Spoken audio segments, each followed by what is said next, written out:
Live from the world's capital markets, here are the latest financial headlines brought to you by News Factory. Hello and welcome to Friday's Daily Financial Report. The dollar-yen price remained largely unchanged in the last session.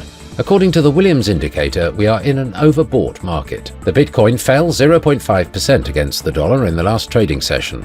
The RSI is giving a negative signal. The gold gained 0.3% against the dollar in the last session. The ROC is giving a positive signal. The oil-dollar pair traded sideways in the last session. The ROC is giving a negative signal. And now let's hear what our chief analyst picked up for us today. Wall Street indexes were mixed and US benchmark Treasury yields were hardly changed on the day after scaling the highest levels since May in light post-Christmas trading.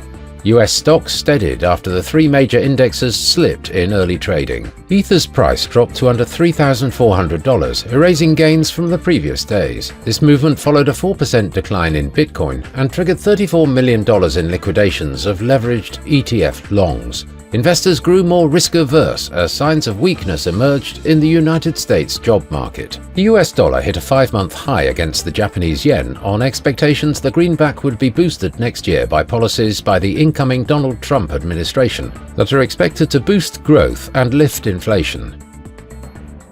Those were today's major economic events, and now moving on to world financial headlines.